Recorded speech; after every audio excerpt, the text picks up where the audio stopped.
welcome to week 4 here in the Huddle. I'm Kevin Cooney from the Bucks County Courier-Times, along with Dom Cosentino from the Intelligencer. So we look ahead to the first week of conference play within the Suburban 1 League.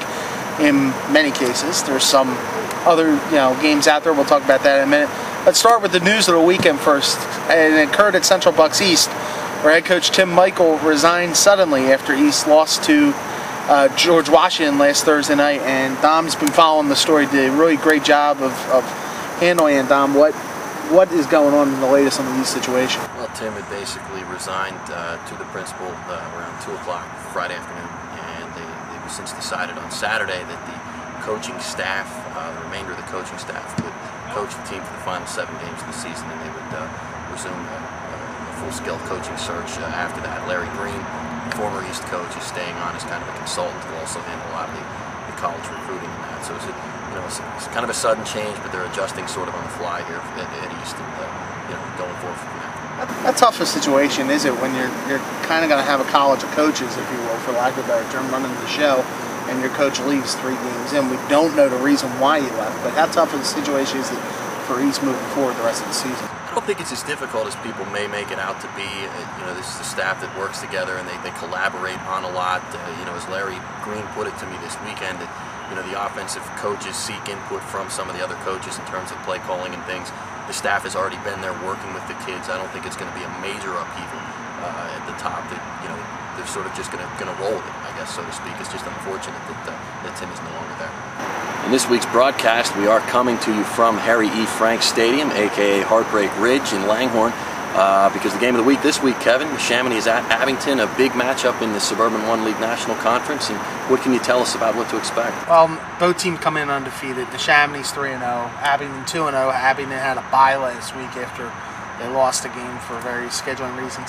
I think really it's a more important game for Abington than it is the Chamonix. Abington has not really.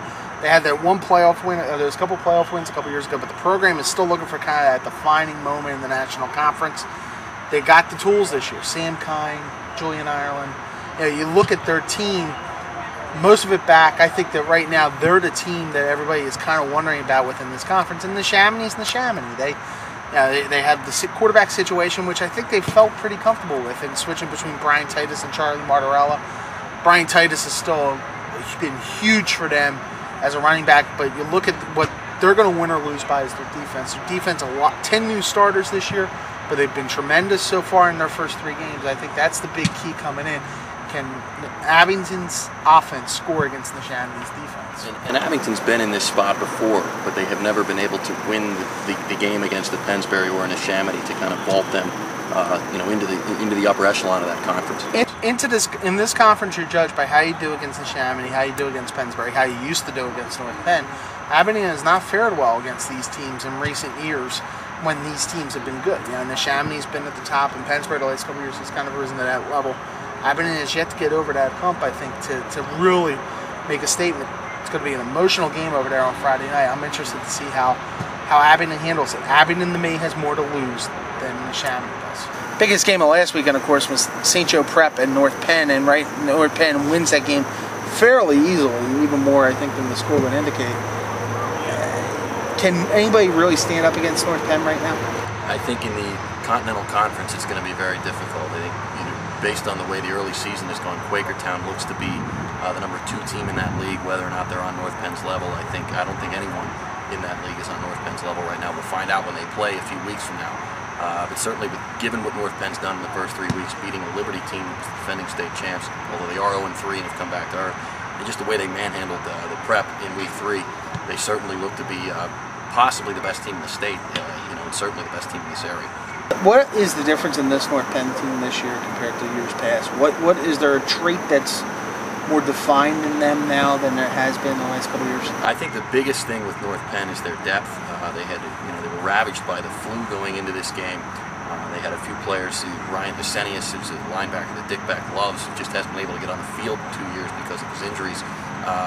And yet they plug in different guys on the defensive line and everywhere else, and they don't miss a beat. I mean, defensively, they were just tremendous the other night against the Prep. It's a Prep team that has a versatile offense with a good quarterback, and they weren't really able to get anything going after North Penn blocked the field goal early in the game.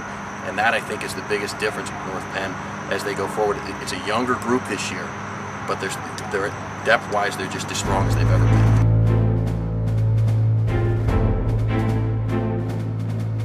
Time for four downs, and obviously one of the bigger games this weekend. Pembridge and Archbishop Wood in a rematch of last year's tremendous game opener. What do you expect? I think it's going to be a very good game again.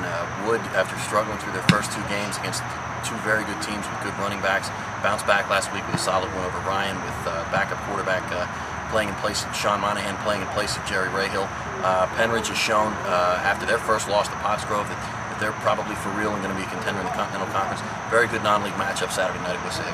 Kev, a lot of the talk in the National Conference has been about Neshaminy, Pennsbury, Abington. But Council Rock South is also unbeaten, coming off a close win against Conwell Egan. What do you make of that? See, I think that's a real strange one because it was 6-3, and I think a lot of people felt that they would dominate Egan. South right now just has to prove to me that they are able to sustain this long term. They're going to get into a real tough portion of the schedule beginning this week. You know, I'm not sure how they'll do in the National Conference, but it's good that the program is at least maintaining a level and not dipping after the amount of graduation they had last year. Chris Smallwood, the Upper Moreland running back, hurt last week in their win. What do you know, and what do you expect from here out? Well, it didn't look good immediately when the injury happened. He kind of didn't put any pressure on it. He did say after the game that he would play, but I think we'll know more later in the week. We'll try to find that out. I'll try to get it in the Friday's paper to talk to Adam Beach. But obviously, they're going to need him heading into their league season with their league opener Friday night against Upper Dublin. We'd be remiss if we didn't mention William Tennant getting its first win in nearly 2 calendar years, ending a 16-game winning streak with a rather decisive victory over Upper Merion last week. They get Council Rock North this week. Have your thoughts on Tennant? That's good for Biz Keeney. I think we all kind of like him personally. He's always been pretty honest with us. Tennant, they need to get the program going now. I mean, you need to get a couple more wins here, and there's an opportunity. Ben Salem has not been playing well. Truman's not been playing well. Tennant could put a couple more wins up on the board. Another quarterback is injured, but I really think that they can win a couple more games here down the stretch.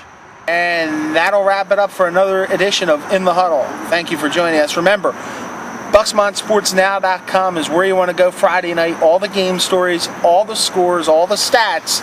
It's on Bucksmont Sports Now, your only source for Friday night football in our area. And we'll be back here next week for another edition of In the Huddle. For Dom Constantino, I'm Kevin Cooney. Thanks for joining us. See you soon. See you.